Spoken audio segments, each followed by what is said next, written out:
அவர் இறங்கிடும் நேரமே. எலியாவின் தேவனே அவர் இறங்கிடும் நேரமே. அசைவாடும் அனலாக்கும் எங்கள் அக்கினி ஜுவாலையே. அசைவாடும் அனலாக்கும் எங்கள் அக்கினி ஜுவாலையே. எலியாவின் தேவனே அவர் இறங்கிடும் நேரமே.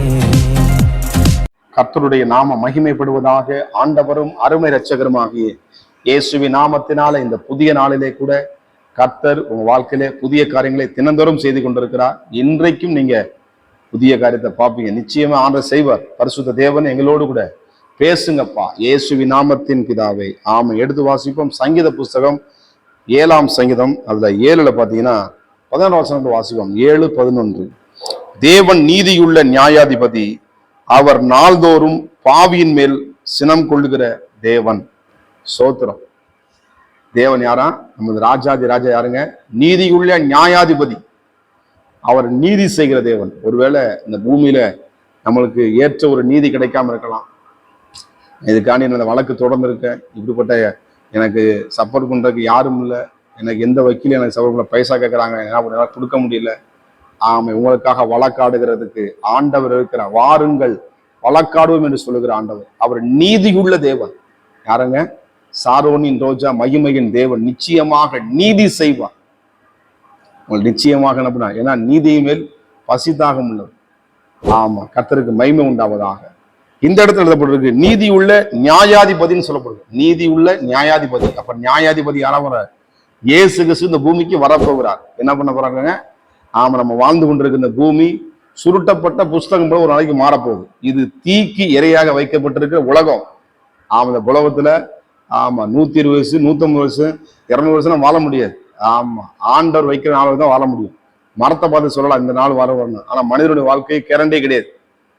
ஆமா, நம்முடைய கேரண்டி இயேசு கிறிஸ்து கேரண்டி கொடுக்க முடியும். ஒரு மனுஷனுடைய வாழ்க்கை ஆயுஷ் வாழ்க்கை கேரண்டி யார்கிட்ட இருக்குன்னா ஏசப்பட்டதான் இருக்கு. ஆமா, ஏன்னா ஆண்டரோட தான் நம்முடைய ஆவி ஆத்ம அவருடைய கண்ட்ரோல் இருக்கு. அவர் சகலவற்றையும் உண்டாக்கினவர், ஆளுகிற தேவன். ஸ்தோத்திரம். நியாயாதிபதியாக இந்த பூமிக்கு வரப்போகிறார். கர்த்தருக்கு மகிமை உண்டாவதாக. ஸ்தோத்திரம். ஒருவேளை இயேசு கிறிஸ்து 2000 வருஷம் 2025 வருஷம் இன்னும் வரலையா? நிச்சயமாக வருவார். ஆமா, நம்ம என்ன பண்ணணும்? விழித்திருக்கணும், எச்சரிக்கையா இருக்கணும், கவனத்தோடு இருக்கணும், பயபக்தியோடு இருக்கணும். கர்த்தர் வருகைக்காக எதிர்கொண்டு காத்திருக்கும். அப்பதான் அந்த 5 கனிகள் போய் என்ன பண்ணுவோம்? அந்த ஆசீர்வாதத்தை பெற்றுக்கொள்ள முடியும். 5 பேர் புத்தி உள்ளவங்க, 5 பேர் புத்தி இல்லாதவங்க. ஆமா, 5 பேர் புத்தியுள்ள கன்னிஸ்திரிப்பு நம்ம இருக்கணும். அது மாத்திரமல்ல, இந்த இடத்துல சொல்லப்படுகிறது தேவன் அவர் நாள்தோறும் என்ன பண்ணாரா? பாவியின் மேல் சினம். பாவியின் மேல் என்ன பண்ண? ஆண்டவர் பாவிகளை நேசிக்கிறார். ஆமா, நம்ம பாவிக்கு நம்ம மனுஷனா அப்புறம் ஒவ்வொரு மனுஷனும் பாவம் செய்யும். அப்ப அந்த பாவத்தை விடுதலை யார் தருங்க? ஆண்டவராக இயேசு தர முடியும். அப்ப அந்த பாவத்தை அவன் தொடர்ந்து செய்யக்கூடாது. பாவத்தை அறிக்கை செய்து விட்டு விட வேண்டும். நம்முடைய வாழ்க்கையில சில ஒரு காலத்துல பாவத்தை தொடர்ந்து செஞ்சே இருப்போம். அதை என்ன பண்ணும்? உடனே விட்டுறணும். அதைத்தான் ஆண்டவர் எதிர்பார்க்கிறார். ஏன்னா பாவத்துக்கு சம்பளம் இருக்கு. பாவத்தின் சம்பளம் எழுதப்பட்டிருக்கு. அப்ப நாள்தோறும் என்ன பண்றாரு? ஆண்டவர் சொல்றாரு, இவன் மனம் திரும்புவான், அவன் இந்த பாவத்தின் விடுதலையாருவான் என்ன பண்றாரு? பார்த்துட்டே இருப்பார் ஆண்டவர். ஸ்தோத்திரம். ஆனா அவன் மனம் திரும்பாவிட்டால், அப்ப மனம் திரும்பணும். மனம் திரும்பினா நம்மளுக்கு ஆண்டவரிடம் ஆசீர்வாதங்களை வைத்திருக்கிறார், நன்மைகளை வைத்திருக்கிறார், நித்திய ஜீவனை வைத்திருக்கிறார். நான் மனம் திரும்பட்டுனா என்ன பண்ணாரு? அவருடைய நீதியாகிய தேவன் நியாயாதிபதியாக வெளிப்படுகிற தேவனாக இருக்கிறார்.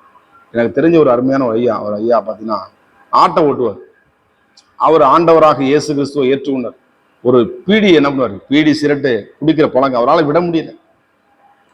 ஆனா பாருங்க, அவர் பயில் படிச்சுட்டு ஒரு தனியாக அவர் உட்காரும் பொழுது அந்த சீரட் எடுத்து வாயில வச்சு வைக்கும்போது என்ன பயம் வந்துச்சு அவர். ஐயோ, நான் ஆண்டோடைய மகனா இருக்கேன், ஆண்டோடைய பிள்ளையா இருக்கேன், நான் இயேசு ஏற்றுக்கொண்ட பரிசுத்த வேதாகமத்தை நான் கையில எடுத்து வச்சிருக்கிறேன், நான் இயேசுவின் வார்த்தையில சொல்றேன், ஆனா இந்த வார்த்தையில அசுத்தமான நான் செய்ய மாட்டேன், நீ துணை செய்யறேன், ஆனா இன்னைக்கு நான் மனம் திரும்பப்பன்னு சொல்லிட்டு அந்த மனசாட்சியை ஒப்பு கொடுத்து, ஆண்டவரே என் பாவத்தை மன்னிங்கப்பான்னு சொல்லி நான் மனம் திரும்பன்னு சொல்லி நம்ம பீடி சீரட்டை நம்ம அவனை குடிக்க மாட்டேன்னு சொல்லிட்டு ஏசப்பாட்ட ஒப்பு கொடுத்தாங்க.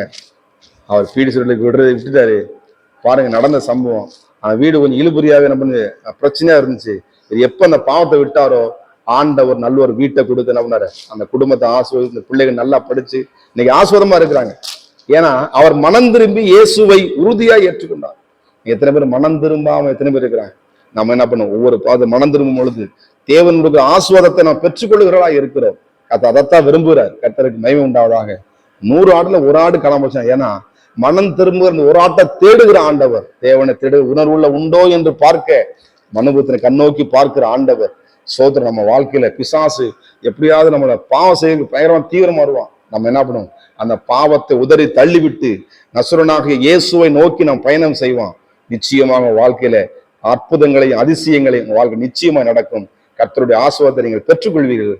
அது எந்த விதமான சந்தேகம் இல்லை. நான் ஜெபம் பண்ணுவோம். பரிசுத்த தேவனே, நீதியுள்ள நியாயாதிபதியாய் சீக்கிரம் வரப்போறீங்கப்பா, அதற்காக நன்றி.